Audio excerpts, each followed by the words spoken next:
Hello, my name is Sergeant Gonzalo Duran, and I'm the host of Vet Talk. I'm happy to be back on the air thanks to our sponsors, JM Empire Media and Vero G Production. If you are an organization dedicated to helping veterans, we would like to have you on our show. Feel free to email me at ceo@devildogusainc.org or feel free to call me at 516-515-0240. If you'd like to see what else we're doing, check out our website at www.devildogusainc.org. As always, God bless America.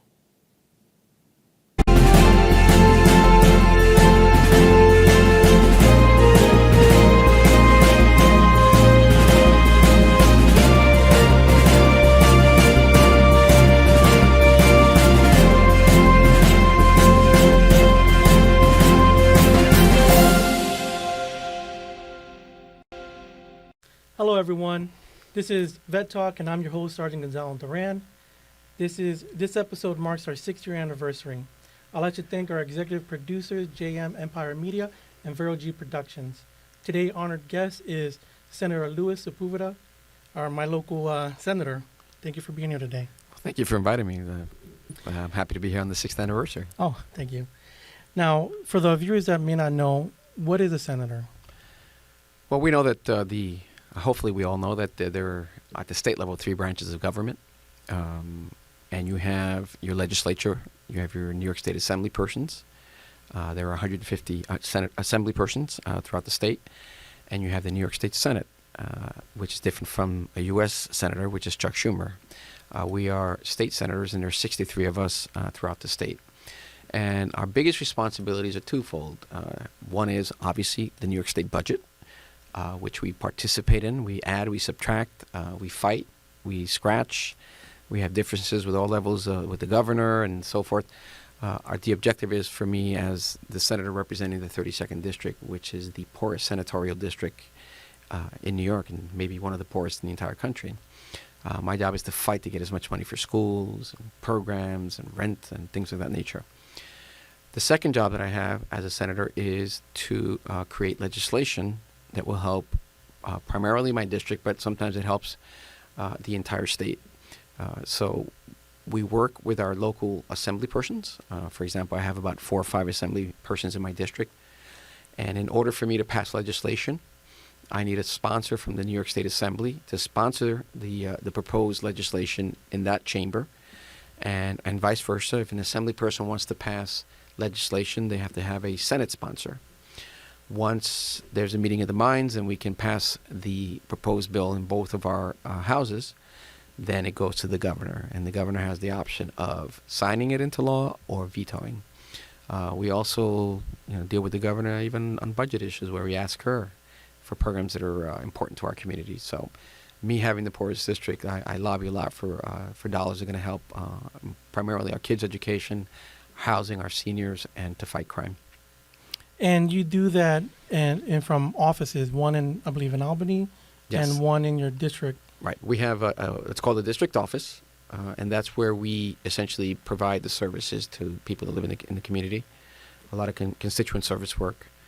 That's where we do a lot of eviction prevention, people with health issues, people that need assistance with rent. We have a lot of programs and not-for-profit organizations that we're associated with that allow us to assist these individuals. Then we have our offices up in Albany. The use in Albany of the office is usually from when session is, which is January to June. We spend a lot of time up there. So we have staff up in Albany, and we have staff here in the Bronx.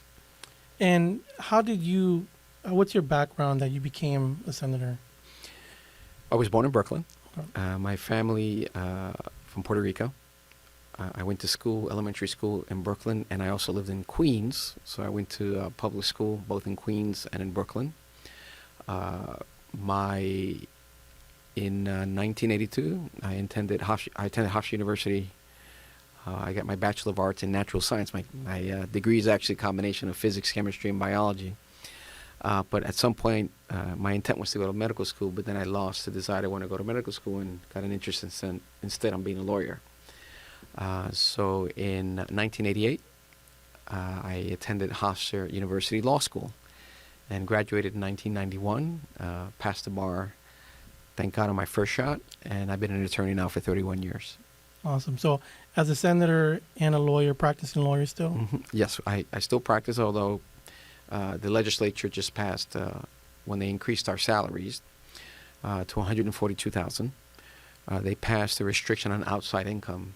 So I'm restricted from earning more than $35,000 a year from my law practice. So essentially, the most I can make now is $177,000 a year. Of course, I understand. Yeah. Well, in Vet Talk, the goal, its purpose is to try to get individuals and organizations that have resources to help the veterans and the community in general.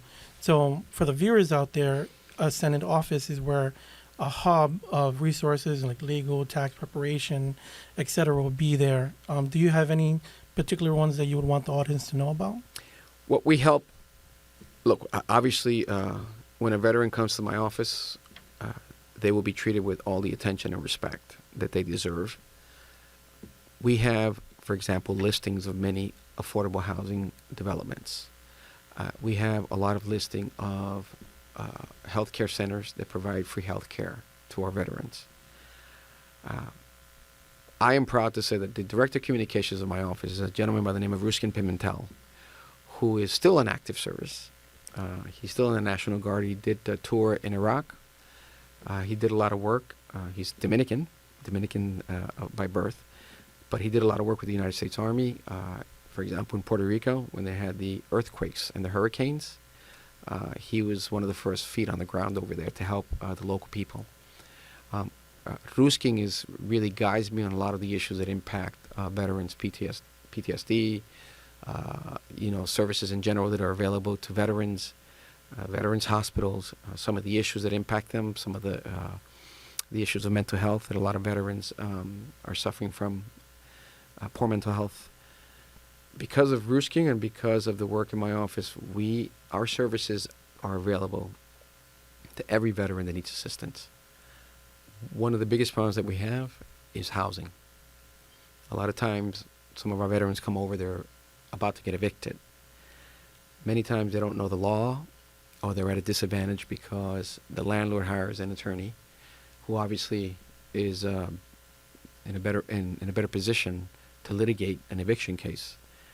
What we do is we have several organizations like NICA, NILAG.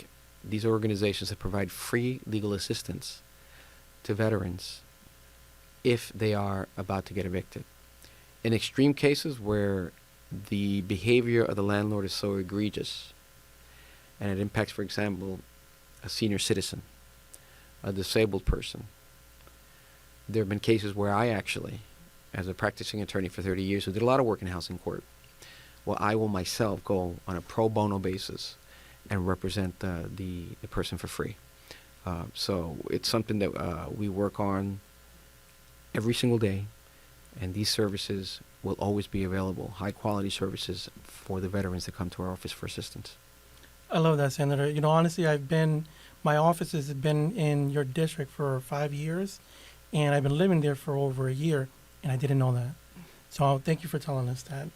One of the programs for the housing specifically is something that we used to work on. When I came back from the military, I actually had a problem with homelessness and unemployment, but it wasn't like a long-term period situation like a lot of other veterans were facing. For me, I had thousands of dollars in my pocket, but using the GI Bill, I was being discriminated with the landlords because it's not taxable. There was no documents to say this is real money. It was just something from the federal government saying you have this such and such months per year to go to class and you get this amount of money. Something that realtors, lawyers don't, realtors and landlords didn't know about. So I honestly went on Fox News, CBS, articles, did as much as I could in trying to get the word out on the situation. And 5 years later, one of the things that I was able to see was the New York City Human Rights Act 119-2017, which was passed, which prohibited landlords from using the GI Bill as discrimination against paying, which although it didn't go to your level, that's something that one day I would like to see go, because it's not a New York City problem, it's a national problem. Well, in New York State, there's already legislation that prohibits discrimination for people. For example, a landlord can't refuse you a rental agreement because you're receiving any kind of subsidy. That would be discrimination. And the same thing happens certainly with veterans. The Attorney General, for anyone who wants more information, the New York State Attorney General, Tish James, who is someone who's demonstrated time and again that she cares about the individual person. In her website, there is outlined a lot of the information that anyone who feels they're being discriminated against can read that and see what rights they have. I mean, they can always come to my office as well. I'd be happy to give them the information, but you cannot discriminate from people based on a legal source of rent. So if anyone's ever experienced that, be happy to help them. Perfect. Thank you, Senator. Now, just in case you're not within the senator's district, if you're looking for your senator, you can go on, and for New York State, I know for sure, you can go on, locate my senator or my senator, and type in your address, and boom, you'll get your district senator right there. Or you can go to the New York State Senate we have our own website. And if you go to the New York State Senate website and you put your address, you can discover who your actual senator is. Great, that's another Something way I to- recommend everybody do, because there you'll learn about any piece of legislation that your senator has passed or is proposing, what he or she is doing with the budget, and you can hold the fire to the feet of your electeds if you don't believe that they're doing the right thing. Senator, what's at least maybe just one or two bills that you've had passed that has been very high in your priority? Oh, well. My first year in the Senate, I came in a special election. I'm sorry. My first year after we became the majority, which is after the election of 2018, I had the honor of passing the New York State DREAM Act. I am a person that's very pro marginalized people and very pro immigrant, especially those that are undocumented, because if we're going to be honest, they work for jobs that no one else wants to take. They get exploited. They get abused. And many of them live here in the state in the shadows. They're afraid to talk to law enforcement, so many of them are abused or crimes committed against them. They remain silent because they're afraid that local law enforcement will then report them to immigration. Let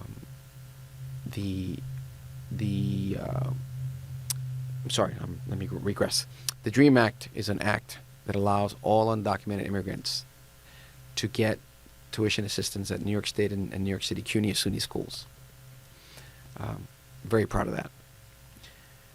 I started talking about the other one, which really was one that I worked a lot. That's why it always comes to mind. In 2019,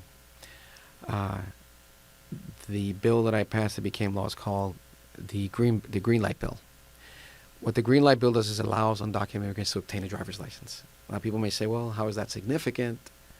And I was saying that they work the hardest. They get the jobs that no one else wants.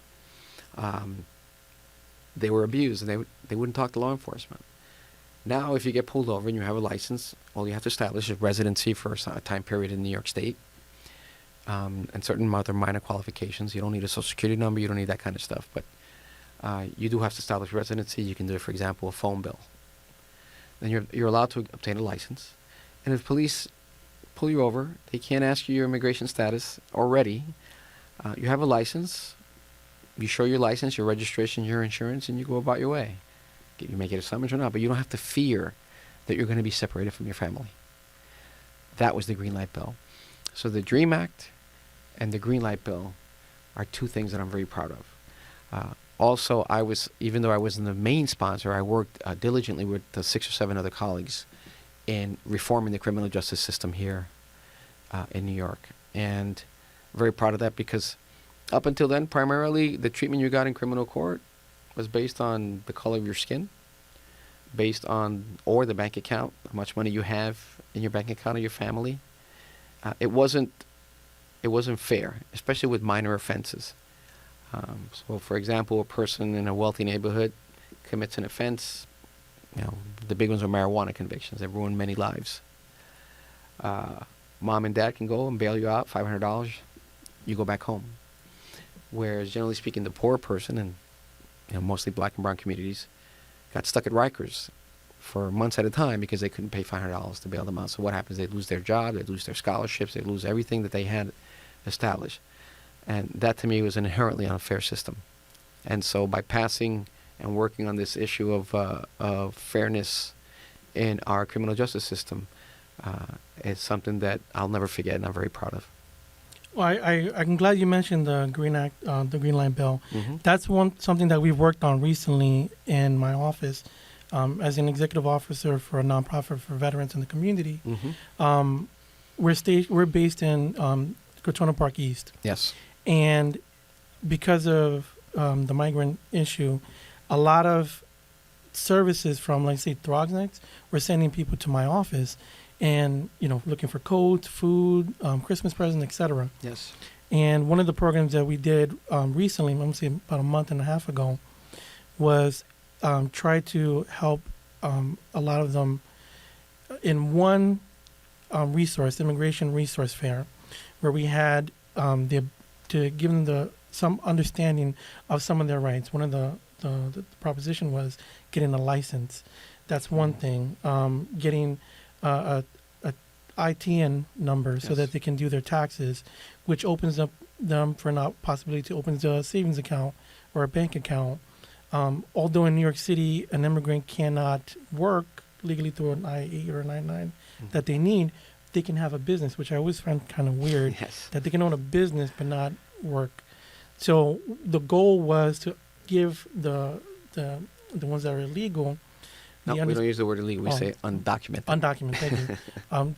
For the ones that were undocumented, so they can understand that, yes, it's a difficult process, but New York City is a sanctuary city, and they have rights here. The organizations that we were giving them the understanding to, let's say the tax service, I think it was Liberty Tax Service that day, helps them get the ITN number.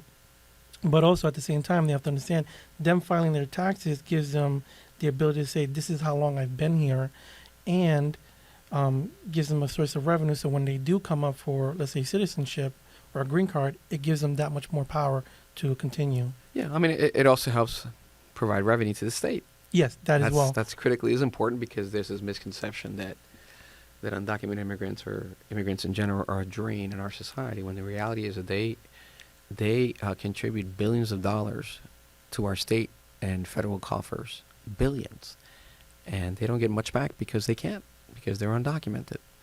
So this fallacy that they drain our system, it's just racist rhetoric, because the reality is they are an asset to our community, and they take the jobs that nobody else wants. I can tell you that because I've seen it myself. I've seen examples, read about examples.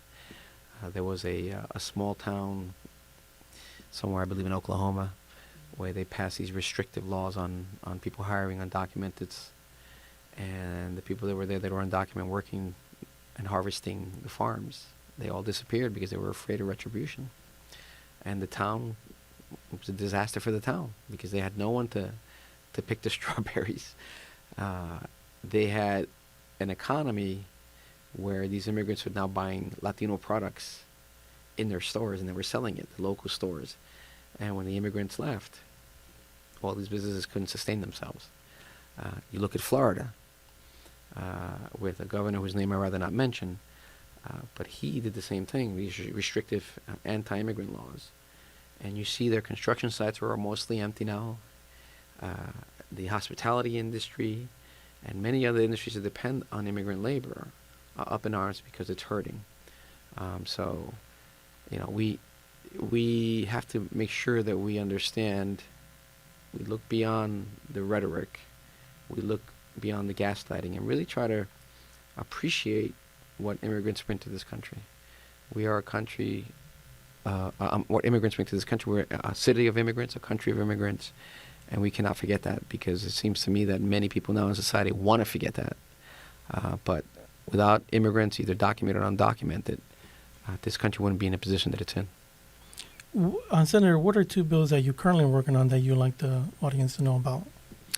Well, I have one bill which it's going to give, I don't know how you feel about cannabis, but I have one bill that's going to give a certain tax relief to those that are going to start the cannabis business. So they get taxed a little less. Now, why is that big? Well, look, the marijuana itself was an extremely destructive. The way it was enforced was very destructive for our communities. Many kids lost opportunities because of marijuana convictions. We now have an industry. We're legalizing. Why do we legalize? People don't realize it's primarily a tax-generating legalization. There are hundreds of millions of dollars that they estimate are going to be generated in tax revenues once they get it right. But I want to see these businesses succeed, especially those that are social equity applicants, people that were, mostly black and brown communities that had the convictions that ruined lives. I want them to get the benefits of these tax abatements. And so that's something that I'm going to continue to push. On a larger scale level, the New York State Senate has committees, and every committee has a chairperson depending on the topic. For example, there's the Labor Committee, there's the Codes Committee, which deals mostly criminal justice. There's the Crime Victims Committee. They deal with crime victims and incarceration facilities. I have what's called the Cities Committee, or the Cities One Committee, which is my committee. Legislation that impacts the city directly goes through my committee. One area where I've been, starting with de Blasio and now with the current mayor, Adams, we've been working behind the scenes to completely reform the property tax system in New York City. It's baffling to me that houses that are worth millions of dollars sometimes pay less taxes than, let's say, a two-family house in the Bronx, in the Central Bronx, by where your office is at. It just doesn't make any sense to me. And I think by reforming them and creating a more a fair system, not only can you reform the property tax system, but you can also create more affordable housing. And so those are the two pieces of legislation that I'm going to be pushing hard for. Now, there are other stuff that we're working on. We all sponsor or co-sponsor other senators' bills. Depending on the issue, I will co-sponsor, some pieces of legislation from my other colleagues that I think are important. But from my perspective as the City One's chair in the Senate, I really want to modify the property tax system in the city. I know that's something that a lot of people like to see happen. So what kind of pushback do you see you're going to get from that? I don't know if I haven't measured it. I haven't gotten any yet. I think the most difficult part of it is that I have to work with the city and the city representatives in the mayor's office. And, they have a million things to deal with. Whereas that's just my committee. That's what I'm dealing with. And so I want them to act at my speed. And sometimes it's unfair for me to be able to request that. But it's really that. It's the pace. The average piece of legislation from when you propose it to when it becomes law is about 3.5 years. Many people don't know that. You can, unless it's something that's so egregious that the governor wants to sign right away, or something that's needed on an emergency basis. But legislation takes time. One more thing I want to mention is that I've proposed a bill to limit the sale and purchase of scooters. Many precinct commanders throughout the Bronx and in my district complain to me about the level of crime where they use these scooters. And so I have a legislation that's going to limit how you buy it on a wholesale basis and how you sell it on a retail basis. These are things that seem simple, but can impact so many people, can impact criminal justice, can impact policing. Like the Green Light Bill, which has impacted almost 250,000 families. That's essentially what I want to be doing in the next session in January. Well, I can tell you right now, the scooter one, I'm all about that one. I mean, every week I'm almost hit by one of them. Yeah. 3 times a week or so. Now, mostly we've talked about the veterans and the general population. One aspect of your job is also to help active duty militaries, for the viewers that may not know. if an active duty military is having an issue, let's say with the command level issue, and they feel they're being they can't go through the regular chain of command, one option they have is a congressional inquiry, which they can look up their senator, or depending on the home of record or where they're stationed at, it gets a little confusing sometimes, but home of record should always be, a start to that. And then the second thing is absentee ballots for voting rights. Once again, depending on what you have as your home of record and where you're currently stationed makes a little bit of a difference, but knowing who your legislative is at the moment are important things that active duty military are sometimes are aloof about because of busy doing deployments and being away from home so long. They sometimes even forget on that.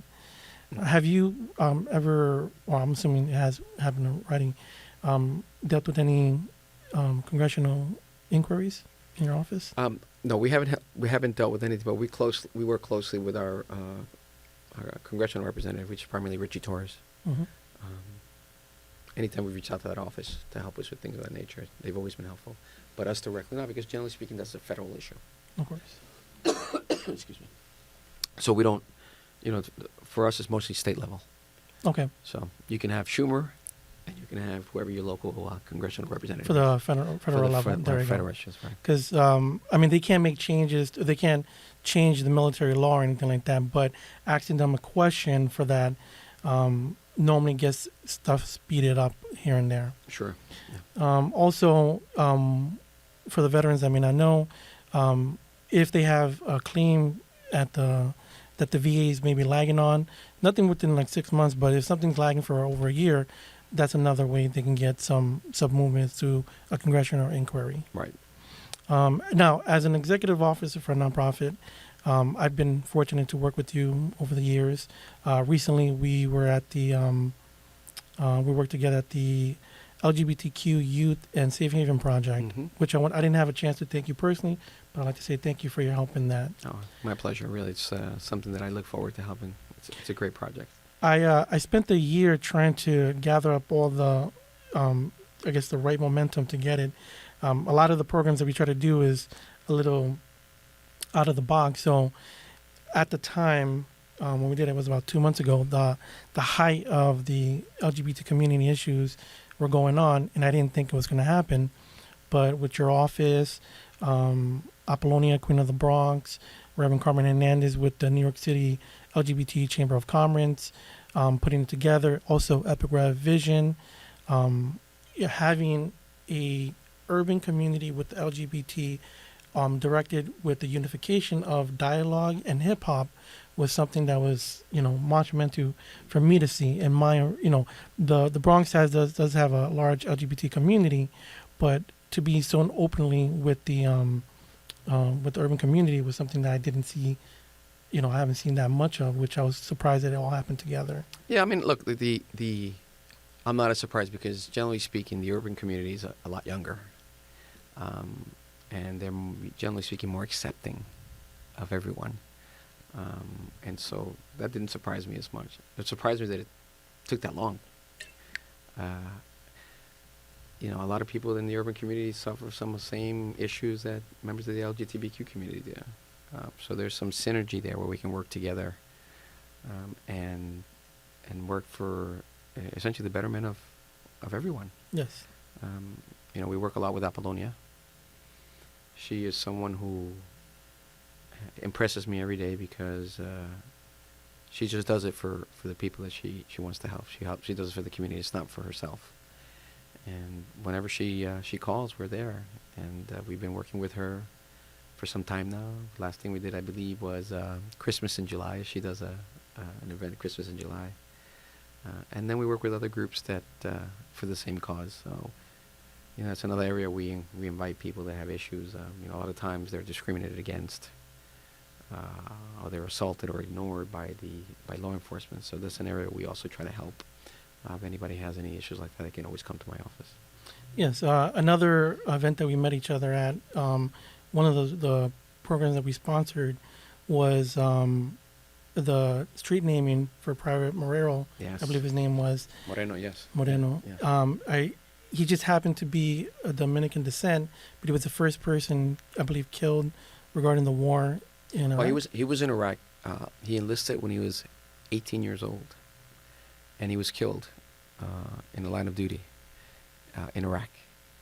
And not many people knew about it. So the councilwoman, the local councilwoman, Berenice Sanchez, was asked by some advocates in the family to do a street naming to recognize the work of a young Dominican immigrant who really wanted to defend his country and serve in the military. And he was killed at a very young age. And so we thought it was a high honor to be there and name a street after this young man. It's something that it essentially recognizes not only the efforts of this young man, but the efforts of the immigrant community who want to serve this country in many different capacities. And that young man is an example of that. And it's a beautiful ceremony. You know, for me, I wrote an article about it, and I told, you know, and my friends as well, you know, whenever a veteran has a problem, they can walk down that street and know that the city of New York has remembered us in small to large capacities. Well, absolutely. Sacrifices like that, when you pay the ultimate sacrifice, then that should never be forgotten. And, you know, to me, generation of kids that are coming, especially generation of young Latino kids that live in that community, they walk by the street and they see the name of a young military man who passed away in the line of duty. But see that and you know, to the Latino community, it's a source of pride. And maybe they want to enlist in the future. Maybe they want a career in the military. But having it there is extremely important for the people that we represent and for the young men and women to see. One of the programs that we've been working on as an organization is the burn pits. So in 2011, I started with an article on what was important about it, and I brought up traction. And I think a year or two later, I was contacted by an organization called Has Hearts. They use art to give veterans a voice in the community, and they actually sponsored me with this shirt right here, regards to Nice work. as being a sergeant, the lungs, and then the exposures are right here. Recently, the PACT Act was passed, which I believe is one of the things that saved the VA from being privatized. And then with the program, the PACT Act itself expanded the exposures from Vietnam with Agent Orange to the Iraq and Afghanistan veterans with the burn pits, and even the Camp Lejeune water situation that they had over there. Recently, the registration had passed, but what I would like for the community, the veteran community, and military and in general public as well to know is that just because the registration hasn't passed doesn't mean you shouldn't sign up through the burn pit registry, and also if you have the documents for any exposures or any issues, you should put in a claim at the VA for it. Oh, now should you not wait? You should do it immediately. Yes, Absolutely. There's going to be a lot of people there. Make sure you register immediately so that you're in a position to benefit from this. yes. Something like that. A lot of veterans, some come back and they will say, look, these are the problems that I had. Let me fill it out. Let me submit it. Other places where they feel like they want to stay up away from having, say, look, I was hurt or anything like that. And like maybe sometimes pride get in the way. We always try to encourage them, if you have an injury. The problem is if you let it linger down the line, it may be something you can't recover from. Yes. So Apply. That's the rule of thumb. now, on a side note, this is more for what we've been doing here. One of the programs that we work with the Bronx Veteran Political Party. It's a nonprofit that tries to help veterans try to get into office. Obviously, we can't, as a nonprofit, support, fundraise, or anything like that, but we can give them the knowledge and help with voter registrations. I mentioned earlier the absentee ballots. That's another thing that we try to promote at the unit level. From my understanding right now, I believe there's 10% or less of veterans in the elected offices. Um, our goal would be to try to push to get more people to register, not only to try to be elected, but also register to vote, and be a part of the democracy in general. Because, military and veterans, their whole service was to say, look, these are your fundamental rights, the Constitution, et cetera, like that. Um, what does you have in trying to get more veterans into elected positions? Well, it's I mean, it's hard to know who's a veteran unless they say it. Uh, if anyone wants to get elected, and anyone who's serious about wanting to run for public office, I would encourage them to do so. And if it's a veteran who wants information, to put him in a position to run is someone that we'd be happy to help. But it really has to come from within. The veteran has got to want to get immersed in these waters and advocate for many issues that impact veterans. We have committees in the Senate and the Assembly that deal with veteran issues. Senator Spanton from Staten Island, I believe that's her committee. And through those committees is where a lot of the work happens. So anyone who's interested in running, any veteran that wants to run, let's say, should come and go to Albany and see a legislative session, see the Assembly, see the Senate, see how government works up there. Hopefully they're reading about all the issues. They're boning up on the issues to make sure they understand what's best for the community. For example, for me, I'm not a veteran.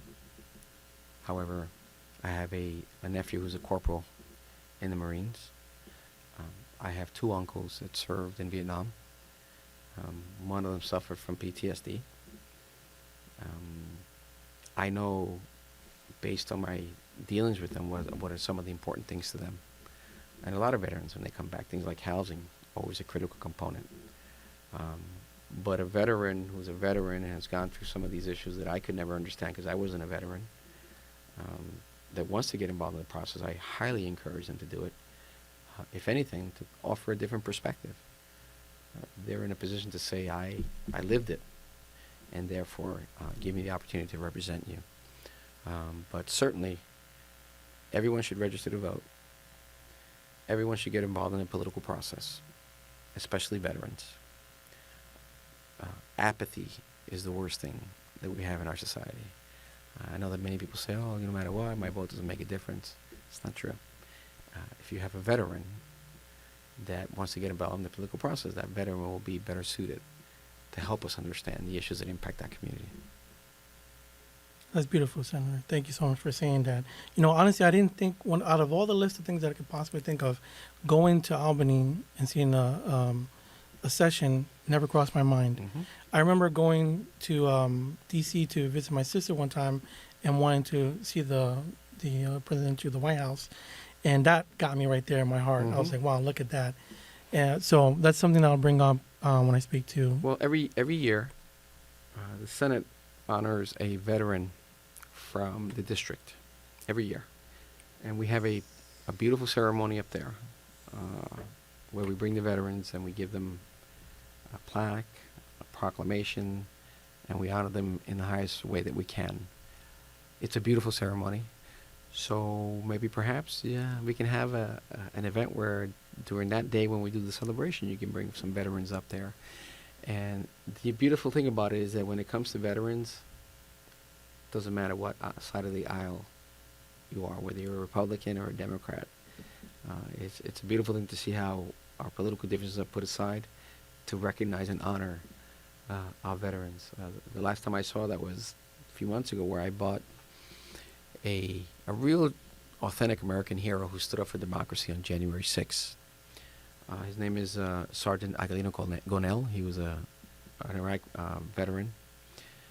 He was a member of the Capitol Police on January 6th, and he stood there defending democracy. He was assaulted. He was brutally beaten. 15 hours he stood his ground. A veteran.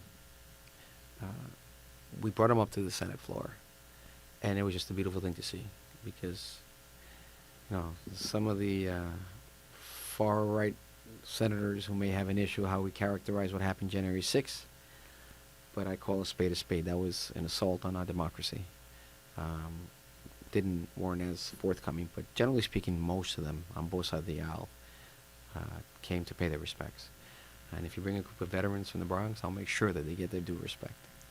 Well, I'll be happy to help in that, Senator. Thank you. On another note, Devil Dog will be celebrating its 10-year anniversary and also opening our second office, and the second one will actually be in your district as well.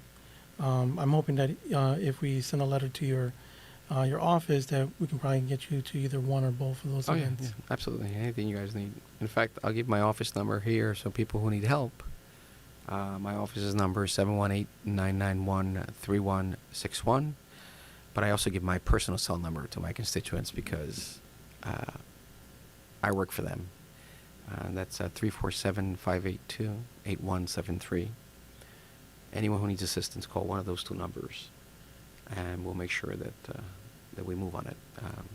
And just in case, I'm assuming you would be willing to help anybody, but just in case you're not in their district, they also should try to reach out and push towards their Senate district. Yeah, what we do sometimes is, and again, depending on the issues, because I've defended people outside of my district in housing court. A senior with bad eyesight, and when I evict her, I'll go there and I'll defend the person.